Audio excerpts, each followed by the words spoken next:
Ezra Levant is my name. What a pleasure to be here. Thanks for having me. I'd like to hop into these live streams, even just for a few minutes, tell you what's on my mind. I should tell you that I'm working on my show for tonight where I'm going to talk about the ArriveCAN app. All the regime media, the CBC, the Toronto Star, the lefty media, are saying that their sources are telling them that the ArriveCAN app and other travel limitations and restrictions may end as soon as next week. And by as soon as, of course, we're one of the last countries in the world with these absurd things. I don't think any other country other than China has the same bizarre and arcane rules that we have. It's not about health, it's about vengeance and punishment, and about Trudeau really wanting to show that he will never bend the knee to his critics. How dare you disagree with him? He will be downright unreasonable and punitive.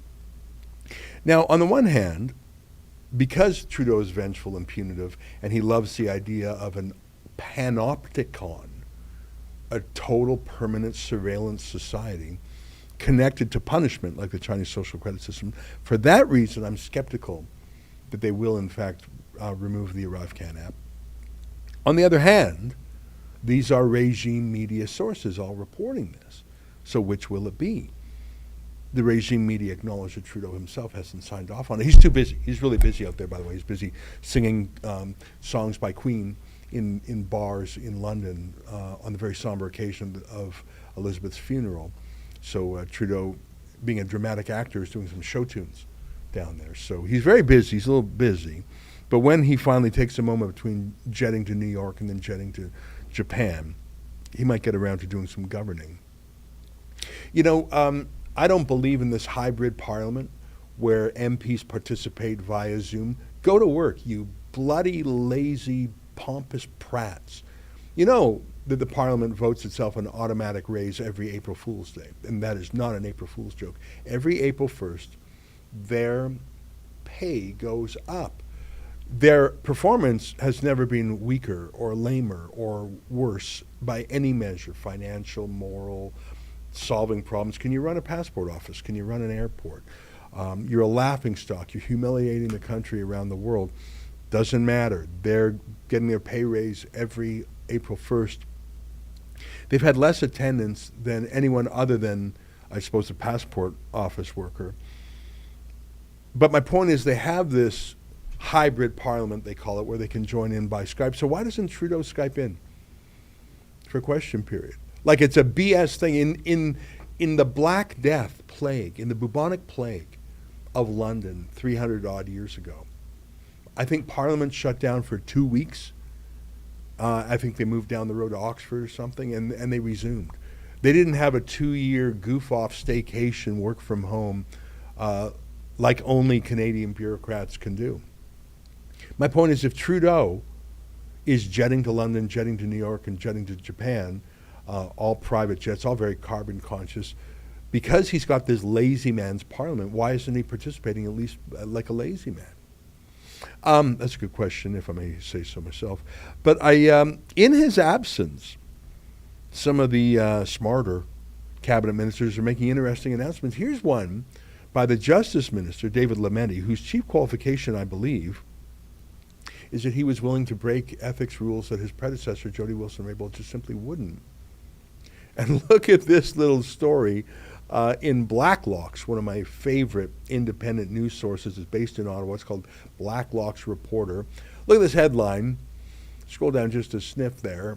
Sorry for misguided dealers. Now, I won't read the whole story, but basically, David Lametti says, drug dealers, you have to understand drug dealers, they're just trying to put food on the table for their families. So can we go easy on the drug dealers? Not drug users, not someone who just possesses some drugs, but the dealers, you know, the kingpins. They're just, look, people, they're just trying to put food on the table. Is there some Liberal Party donor he's talking about that we should know about? So this same Justice Minister who feels sorry for misguided drug, oh, he's just misguided. He doesn't know what he's doing, people. It's just a whoopsie, you know. They really shouldn't spend time in the clink because they're just trying to put food on the table. Whereas peaceful truckers who protest peacefully against his boss, well, they deserve prison time, months and months in trial detention. I don't think in the history of Canada, or perhaps even the UK's legal history before that, has anyone ever served close to 2 months in prison pre-trial for the most minor legal offense you can find in the criminal code called mischief. Mischief is like vandalism or doing something goofy that didn't really hurt anyone, but it's still wrong. That's mischief. You spray paint something, you maybe, if someone, that ridiculous and dangerous game you see in movies sometimes, baseball, mailbox baseball, it's a terrible thing to see. Kids driving by with baseball bats and they hit the mailboxes and smash them. And what do you call that? That's not theft, it's vandalism, it's mischief. And you catch him, and he's probably a teenager, you take him before the judge, you embarrass him before his family, you give him 30 hours of community service, you make him write a letter to the owner apologizing, you make him pay for the new mailbox, and then you say, I never want to see you in court again, young man. You don't saddle with him with a criminal record for the rest of his life. That's mischief. It's the lowest species of crime there is. We put Tamara Leach in prison for nearly 50 days for inciting mischief, pre-trial. She hasn't even, if she's convicted of that crime, she will not serve any time in prison. But she served nearly 50 days pre-trial. And I tell you all this because she is the violent insurrectionist that we have to watch out for. But a drug dealer, he's just trying to put bread on the table, people. Why are you so judgmental? So that's Justin Trudeau's brain trust there. Hey, Kayla Lemieux is world famous. And I can think of 2 reasons why. Do you know who Kayla Lemieux is? Olivia, put up that atrocious picture of Kayla Lemieux, spotted in orange, very fashionable, at a pool. And if you look at it from far away, you say, was that a pregnant person? No, those are prosthetic breasts. That is a man. That is a man. And this isn't even transgenderism. This is some bizarre, freaky, what would Woody Allen say, a travesty of a mockery of a sham. Those are artificial breasts that this man is wearing. I gotta say, my back is sore just looking at that photo. And he's traipsing around, and I don't know if you can zoom in. You can see that people are staring and saying, what? What? They're first staring and saying, oh, look at the absurd breasts on that woman. So that's the first, whoa, what's that? And then the second whoa is, that's a man. What on earth? That is a teacher in Ontario who goes to class dressed like that. It's so atrocious. It's made worldwide headlines. I don't think the CBC has covered it yet, though. It's funny. I was noting the other day coverage of this Kayla Lemieux and coverage of Trudeau singing Freddie Mercury songs in tribute to the Queen. That's how the Canadian media spun it. You have to go to the New York Post or Fox News or the Daily Mail in London to get, look at it. Can we put that vid of Kayla there? Yeah, put that on the screen. Just absolute madness. A shop teacher. Yeah, I can think of 2 work and safety issues there. Just absolute madness. 10 years ago, that would have been someone who they would seek mental help for themselves, and at the very least, they'd say you're not going to parade in a pornographic and fetishistic manner in front of children. You're not going to use these children as part of your sexual fantasy by exposing your fake, enormous prosthetic breasts in that. But that is so normal now that the school is terrified of talking about it. The school is terrified of doing anything. Then we sent our friend David Menzies and Lincoln Jay to a school board meeting on this subject, and we'll have another report on it. Just absolute madness. There's madness on top of madness, and of course the final layer is that the media party does not like to talk about this. I don't think the CBC has done even a single story on it, by the way. Now, as you know, what I do these days is I pop in for a quick hello, talk about some things that are on my mind, and then I skedaddle because I got other work to do. We have a very exciting event tonight. Can you go to democracyfund.ca/events? There's still time to sign up for a Zoom ticket to see an important forum tonight. It's a panel discussion with Rex Murphy and Conrad Black, two of the greats, talking about the state of civil liberties in Canada. Now, it's in Whitby, Ontario, which is about half hour east of Toronto, but if you are not in the Greater Toronto area, that is okay, because you can get a Zoom ticket, I think it's $11, and watch the whole show from the comfort of your home. And the event is right there. The history of civil liberties in Canada, with Rex Murphy, Conrad Black leading the conversation. You know, I was checking the ticket count earlier, and it is going to be a great event.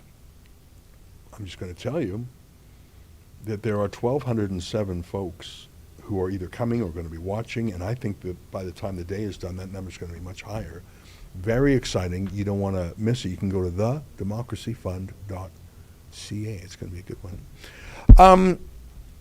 I think I'm going to get going because I don't want to keep you from the main attraction. Ezra Levant and Tamara Ugolini, what a great tag team. They're going to take care of you for the rest of the noon hour live stream. I hope I'll see you tonight, though, when I go a little bit deeper into the ArriveCAN app. I will take you through the terms of service, including the privacy terms of service on the ArriveCAN app. You will be appalled, and you will agree with me that that ain't an app. That is a piece of spyware and malware. All right, see you tonight, everybody. Good night. Oh, I was a little early.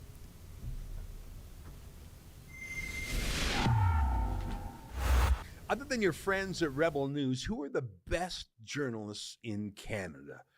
Well, obviously, it's Rex Murphy and Conrad Black. They're amazing. Conrad Black, the founder of the National Post, and its lead columnist. Rex Murphy, one of the wisest and funniest conservative critics in the country. Oh, I love both of those guys. Imagine spending dinner with not one, but both of them. Well, you can, or even just come to a discussion between the two men. Here's what I'm talking about. On September 22nd, the Democracy Fund is hosting an amazing evening with Conrad Black and Rex Murphy. It's going to start out with a wine and cheese reception. Then it's going to have the two men in conversation for 90 minutes. And then afterwards, for those who like, a private dinner with Conrad Black and Rex Murphy, and I'll be there too. And I don't know, I'm excited about it. There is going to be a lot of intellectual horsepower there. And two fascinating guys. If you're interested, you can find out all the details at the link below or at the democracyfund.ca/events. The prices start at just $11. If you're not in the Toronto area, you can watch online on Zoom the conversation.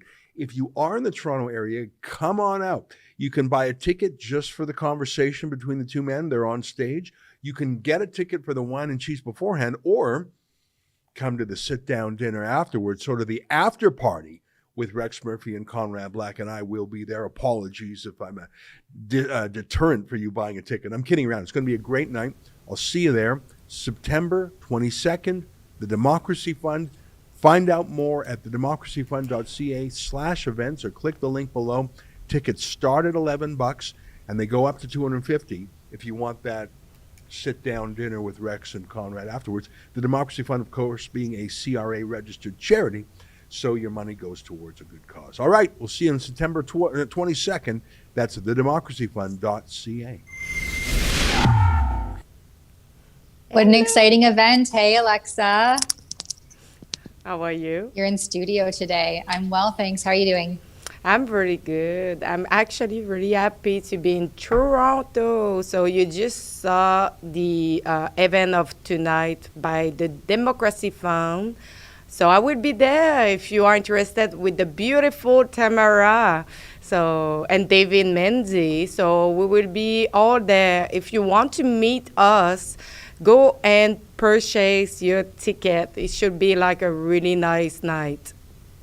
Yeah, I'm really looking forward to mingling in person. And I get some feedback here. I don't know if the editors on the back end there can deal with that, but my sound is really echoey. I can hear myself.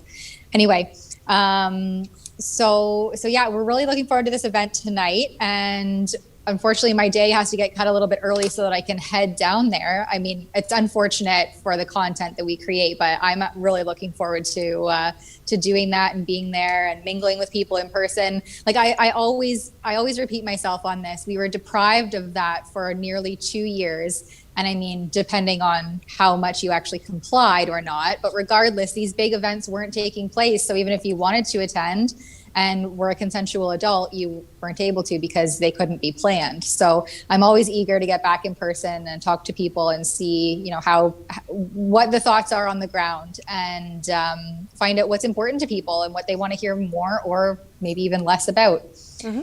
So first and foremost, we have this 2 clips from various Trudeau Liberals. The first one will be Omar Al-Gabra. Yep. He is our transport minister, and he has been a fierce advocate and defender of the ArriveCAN app. And there's a lot of speculation that when these restrictions are set to expire, which is coming up very quickly on September the 30th, that the Liberals aren't going to extend their use. So here we have a clip of what he had to say when he was questioned about that. Why remove ArriveCAN at this point? Look, first of all, ArriveCAN is a critical tool to process travelers with the requirement of the vaccine mandate. So we're asking, it's a tool that helps process arrivals as they arrive. So you want to keep it mandatory beyond September 30th? There's no decision has been made. We are, as we've said all No along, final decision's been made. we're constantly assessing the new situation and making decisions based on the information. So you think it should remain beyond September 30th? Why remove? It's like standard Liberal jargon. They just skirt the issue and they just run around. They won't ascertain anything. What do you make of his response, Alexa? But I think you don't want to be the one to reveal any information, probably because you have been told to don't tell anything. But we know that ArriveCAN, it's under the reign of like suing for the fact that it's violating so much of our rights. So I think at one point, like we see all of these countries having no anymore like restriction, and Canada have, and this have, it's actually something else that the other country doesn't have. So all they will support in court the fact that they need to have it mandatory when we know that most of the measures have been lifted everywhere. So it's probably the pressure from it and saying like, are we going to lose many, many million or billion of dollars in a trial, or we are going to lift it and just remove all the measure and put it like, not mandatory, but like optional. Optional, yeah. It's my I town. think that there's a lot of speculation there that this app has always been optional. It just depended on your comfort level. You know, if you were comfortable potentially receiving these fines, and which can come with very hefty amounts and jail time, and what kind of rigmarole you wanted to face when you were trying to get back into the country if you decided not to download this government, what I call a surveillance app. Mm-hmm. Right. This has more broad, far-reaching implications than just checking your public health information or your general health information. It's under the guise, right, of safety and convenience, and we're keeping everyone safe by somehow tracking and tracing your every move post arrival into this country. But I think that the lawsuit and the legal unfoldings will be very good to set and hopefully set a strong precedence, because we don't want this to happen again, right? Even if this expires on September 30th, along with all of the other restrictions being put in place by various levels of government, most of them are just suspended. So you have to be very mindful of the language that they use, because a suspended restriction could just be enacted at any point again in the future when and if they deem that to be necessary. Mm-hmm. So that's where I think a lawsuit comes in to make that precedence and have more full force of the law to say, no, this is unconstitutional, or whatever will be ruled there. to set that precedence that this can't be instituted again. Because when we launched that app, that campaign at noarrivecan.com, and we've had lots of great reports from yourself, Alexa. You've talked to people on the ground who have been experiencing fines and the holdup really at the border, just trying to get back into the country as healthy individuals. So yeah, there's our page there. If you visit noarrivecan.com, you can see all of our reports in the campaign, the petition, the crowdfunding we're doing in partnership with the Democracy Fund to litigate on behalf of onboarded clients. But when I launched the campaign, I suspected, and I wrote that in my report, that this was that weird, sneaky partnership with the World Economic Forum's brainchild, the Ktdi, the Known Traveler Digital Identity. And now we have the Minister of Tourism saying that he actually applauds this as being being part of the digitization of the world. Let's check out what he had to say. I can say that ArriveCAN has its use in digitizing the border. People travel, and we want to make sure that people get through the border as quickly as possible. Having that digitized border is going to help us bring more people to the country, and so it has a place here in Canada. But again, frictionless border, let's make sure we're welcoming as many tourists across the border as we can, and tourists from around the world. This is a conversation inside government. We're taking it very seriously.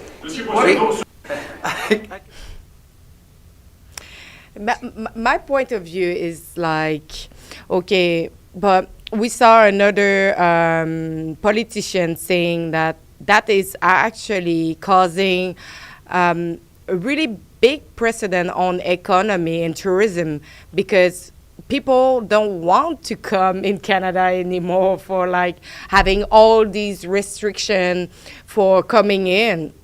And when we look at as well, like when Omar Al-Gabra say that, we use ArriveCAN as a tool for, COVID-19 and like being secure and everything. But what about Roxham Road? I'm not sure that they show ArriveCAN there.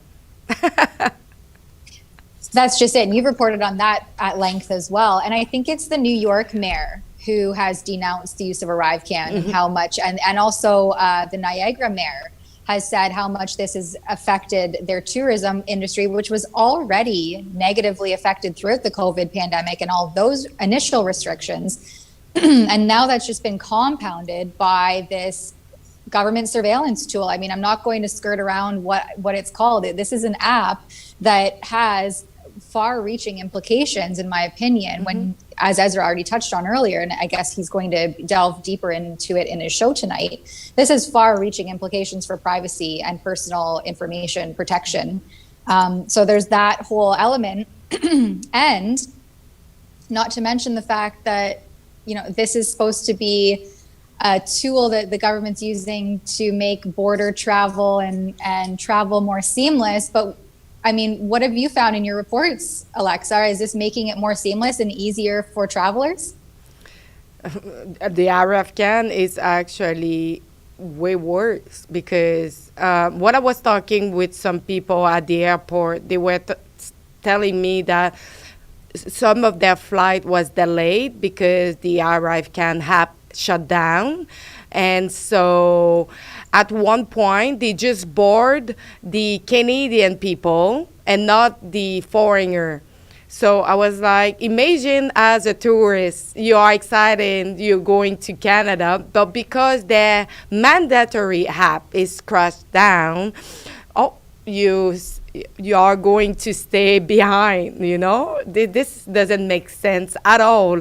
And I think it's one of the reason that we see the chaos in Pearson Airport, in Montreal Airport as well, because we didn't heard so much about the airport in the West, but mostly Pearson and Montreal, because if you look at the non-digital traveler identity, the partnership is with Pearson Airport and Montreal Trudeau Airport.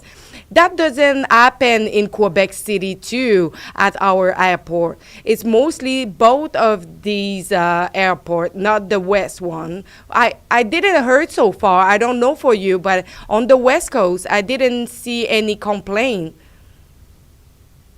That's right. I'm actually just looking up the partnerships here now. I'm going to post them or paste this link into the chat here so that we can maybe show it on screen.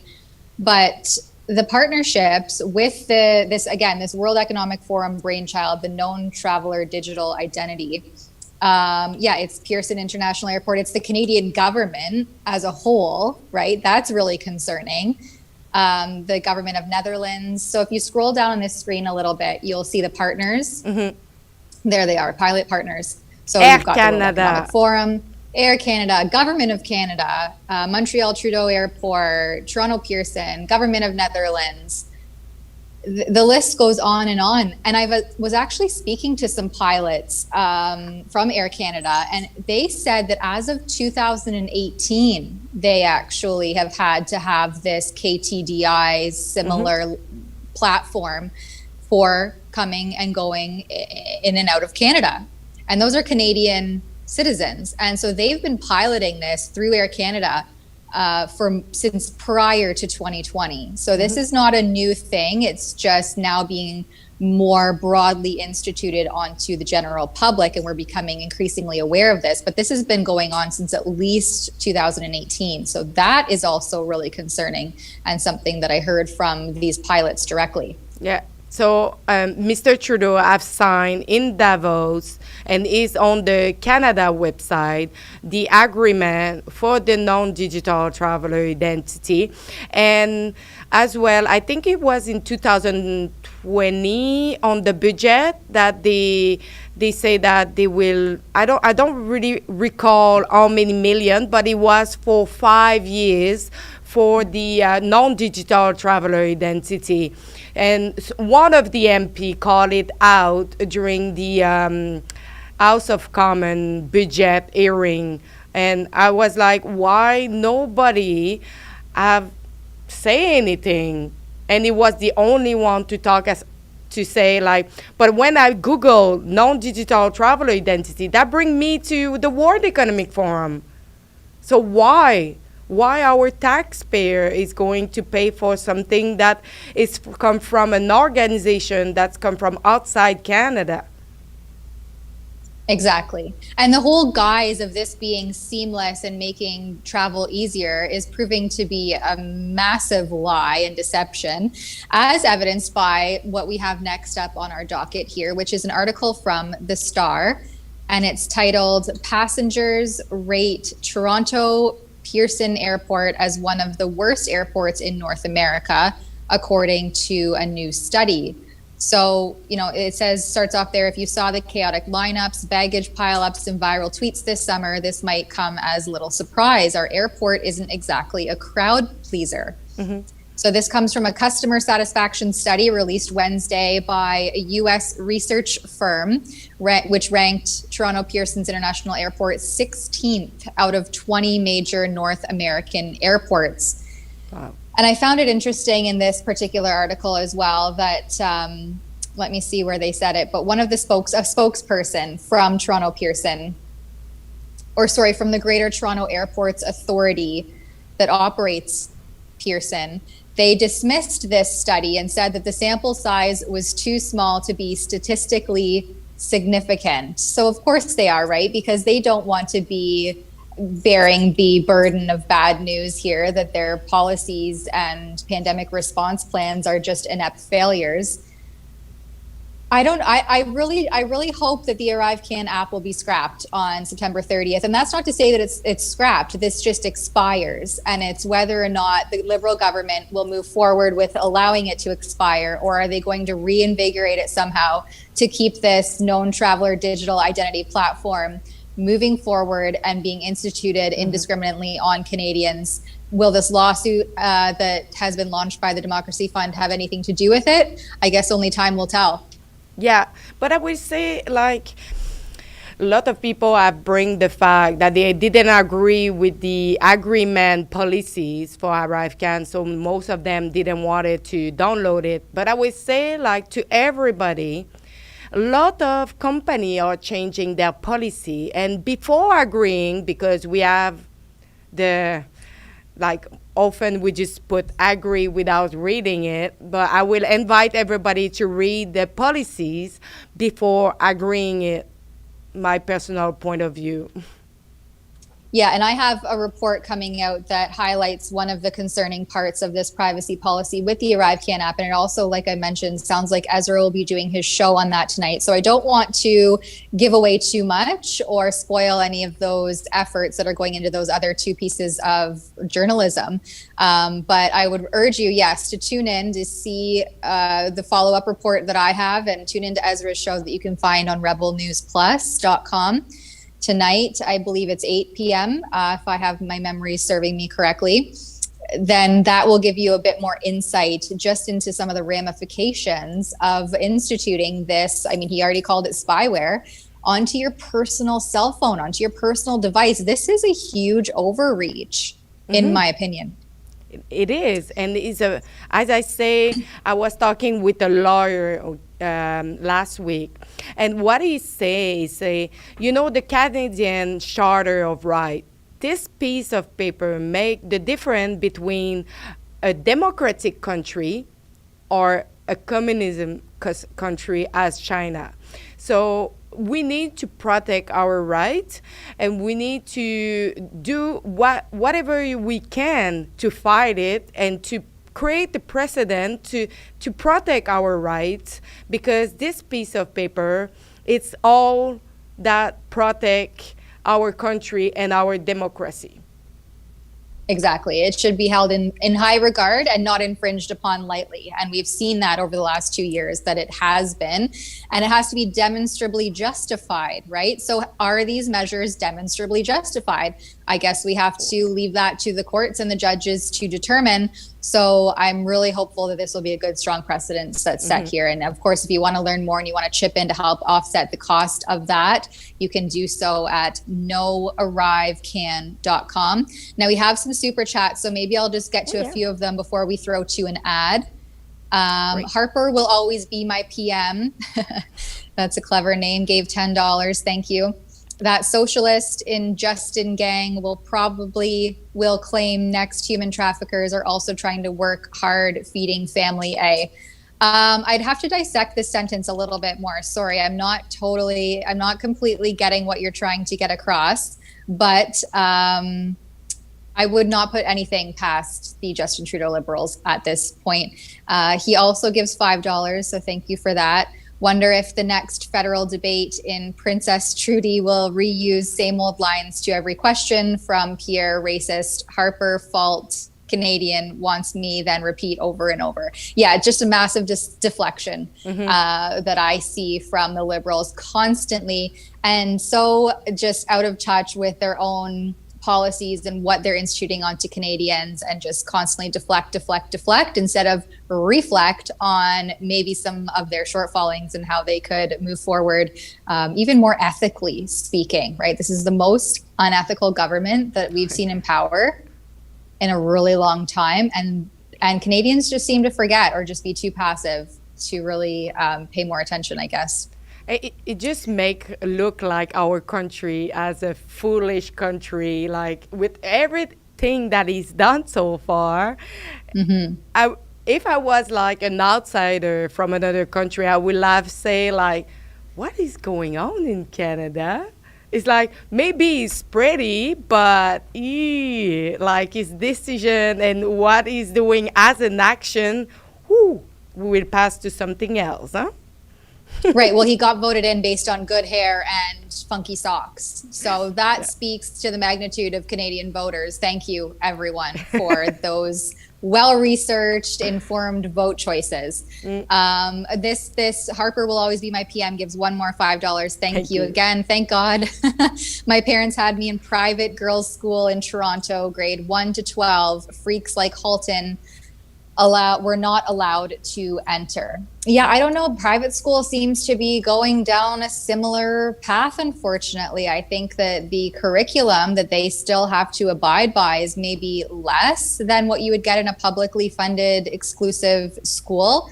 But the private schools all complied with all this madness too, right? They forced masked everyone.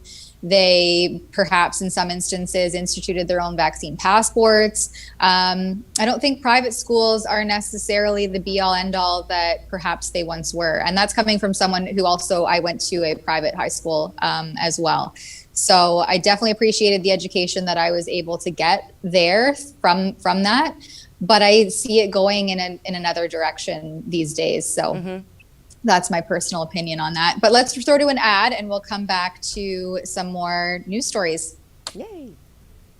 Are you liking the banter on our live stream that you're watching right now? If so, you should know that you can get exclusive Rebel News content by going to rebelnewsplus.com. You'll get special shows from my colleagues Sheila Gunn-Reid, Ezra Levant, as well as the Menzoid Menzies, and you'll also get to view our exclusive documentaries, including the one that tells you the truth of what was actually discovered, at least what is known to be discovered so far at the Kamloops Indian Residential School. Take a look at the trailer. Well, the remains of 215 children have been found in a mass grave in Canada. Many of you know that just over a year ago, the discovery of the remains of 215 children was found at the Kamloops Indian Residential School at the Tecumseh First Nation.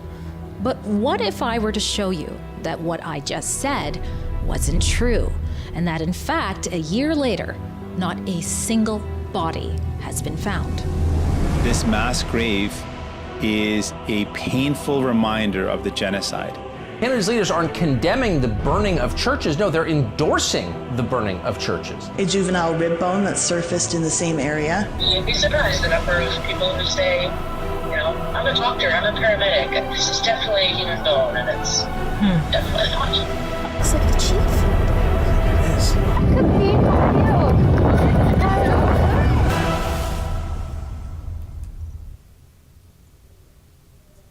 All right, Alexa, we were communicating a little bit behind the scenes there because Ezra touched on some of the topics that we were going to discuss. So Alexa, why don't you lead us into the next topic that the viewers haven't heard from us yet? But we have a video of the Deputy Chrystia Freeland who criticized a conservative just claiming the party is used to believe in fiscal responsibility, wondering what do they really stand for these days. So we will show you the video and we will give our opinion after that. Mr. Speaker, the Conservatives used to be a party that had a few core economic principles. They used to believe in saving for your retirement. They used to believe in fiscal responsibility and in a well-funded EI system. In fact, when the current Conservative leader was the minister responsible for EI, he actually presided over an EI premium 25 cents higher than the one that will go into effect next year. So the Conservatives need to pick a lane. What do they really stand for these days? The honourable member. Mr. Speaker. You know what? I think that's rich coming from Chrystia Freeland, who's been an inept failure throughout the handlings of basically her entire portfolio. But I think she does have an okay point there that, you know, what do the Conservatives really stand for? We saw under the leadership of Erin O'Toole, obviously he was ousted as party leader for not taking a hard stance against the pandemic restrictions and things that were happening to small businesses and Canadians as a whole. That I think we're going to see a stark turn now that we have, you know, Candice Bergen led us into the leadership with Pierre Poilievre now being the leader of the Conservative Party. So I think this is just a hit at the way that the Conservatives have gone the last, 2+ years and really forcing Pierre Poilievre to take his hard stances and stick to them. I really see it as kind of pointing out the shortfallings of the party's had that everyone knows about now. The trucker convoy highlighted how much of a failure Aaron O'Toole was, and he was ousted shortly thereafter. So I think that she's just poking the bear at that fact. And I think that they're really running scared from Pierre Poilievre, as we can see now with the Liberals. You know, all of a sudden they're not wearing masks in the House of Commons anymore. They're going to hopefully let these remaining border restrictions expire. So I think they're starting to get a feel for the Canadians are fed up and they're switching to the Conservative Party. So they're just trying to poke that bear, I think. But I'm gonna add a point here. So on the time of Mr. O'Toole, we know that he was a flip-flopper. So we saw as well some of the members of the Conservative Party who were not 100% in one view, and they were flip-flopping, as we saw with Gerald Deltel, as Alain Reyes, as other MP from the Conservative Party, who were not really taking strong stand as the party was doing. Like, example, when Reyes was like, for the Bill C-10, like being really opposite as the Conservative. They were like, no, you need to be more fast, more strong, more robust on this censorship of internet. When we look at the Conservative, and it's not what they stand for, but with Poilievre is, he know what he wants, and he's not going to change because he wants to please everybody. He always had the same speech. So you saw it. Alain Reyes decided to step as an independent because he was like, I'm not going to do and to like go in a way that I'm not agreeing with it. So he just decided to just quit the Conservative, forcing as an independent.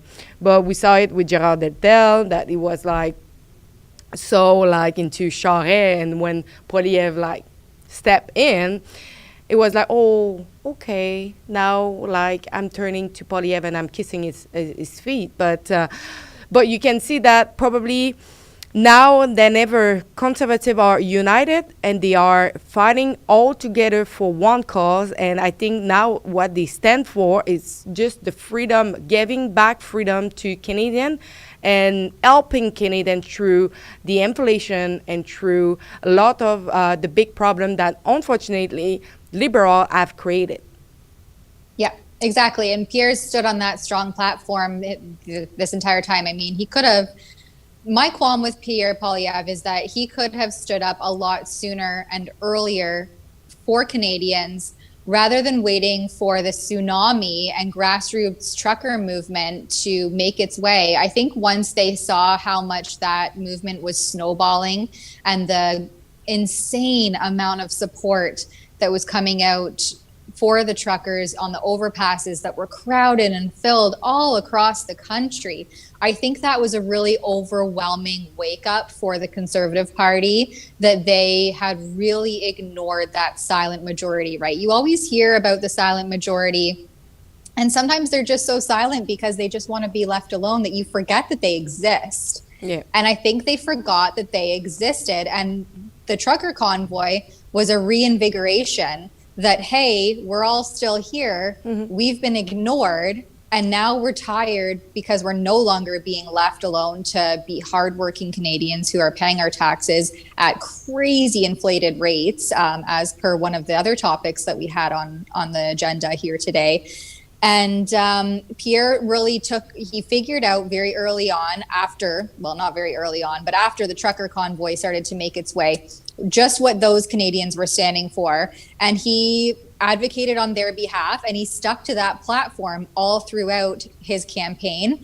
And I think Chrystia Freeland, as a finance minister, is feeling very threatened by that actual fiscal responsibility and trying to lower the cost of living for everyday Canadians, because these aren't a fringe minority. This is affecting now everyone.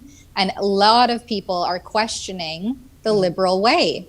Even diehard Liberals are going, hey, you know what? I no longer like the direction that the party's moving, and we're coming over to the Conservative side. Yeah, but I would say I don't blame nobody who have different time to waking up.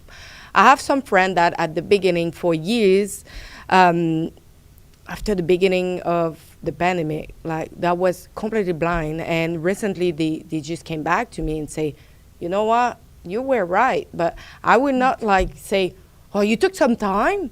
No, but like everybody have a different process in their life to open their eyes and to realize all the impact and the collateral damage that have been caused by all those measures and all those like restriction that was around, because some people was not affected as other. So sometimes when you're not faced to it, you take more time to wake up and see like what is going on. So for me, it's just like, at least it did it. Right. Yeah. I mean, there's no better time than now. Better late than never is kind of my stance on it. We have a few more super chats here, so let's just get to those ones because we're quickly running out of time. I always appreciate our conversation, Alexa, and we can easily start to ramble on here. Yeah. Let me just see where we are. Oh, GGFD gives $10. Thank you. Tamara, just to thank you for your interview with Dr. William Makis regarding the 32 doctors who have died since the jab rollout. Excellent report. Thank you. And Rebel News, thank you for your support. And for anyone who's wondering what that's about, I think it just came out yesterday, an interview with Alberta-based physician, Dr. William Makis, and that's to do with the 32 doctors at that time. I think that the list is growing like by the days and weeks of people who are now faced with this sudden phenomenon of sudden death. And we won't say too much here because we're still on YouTube. Maybe after this ad break, actually, we'll get off of YouTube because I think we're going to discuss some COVID nitty-gritty videos that were put out by and then suddenly retracted by the city of Toronto. So if you want to join us on those other platforms, Rumble, Odyssey, Getter, I think we're even live streaming on Twitter. And we will move off of YouTube to get more into uncensored opinions on the COVID topic. So join us there after the next ad break. Scott Not 2 T's gives $5. Thank you. Be sure to read Whitney Webb's new book, One Nation Under Blackmail, which gives the whole picture of criminals in government. Love you guys, Alexa and Tamara. Well, thank you so much. I will have to write that one down and have a look to see what it's about. JCMN84 gives $100. Wow, what a generous donation. Thank you very much. Justice Koval hearing 4 petitions against Dr. Bonnie Henry for judicial review on November 28th, it looks like, to December the 9th. And there's a link there asking for support. Love what Rebel stands for. Thank you. All right, I'm going to write that down as well and check that out. I'm going to take a screenshot of that. Yeah, thank you very much for that generous donation. So let's roll to a quick ad break, and then when we come back, join us on one of those other platforms, and we can talk more openly about some COVID stuff. My mug? I know, it's pretty cool. So is this hoodie I got on, and you could have it on too if you check out our special website at rebelnewsstore.com. That's where you can see Freedom Focus hoodies that we have for you, beanies, cell phone cases, you name it, all while supporting our journalism, where we fight to bring you the other side of the story, as opposed to, being forced by the Trudeau government to fund leftist media out of your taxes. The truth is, without you and your generosity, there is no Rebel News. So again, if you like the reports that we bring you and that we also fight for freedoms in Canada, please consider doing some shopping, picking up some swag at rebelnewsstore.com. We appreciate your support. Yeah, and mine too. 1984 was not an instruction manual. You can get that one at rebelnewsstore.com. I don't have a shirt today because I'm going to the event, so I just try to dress well.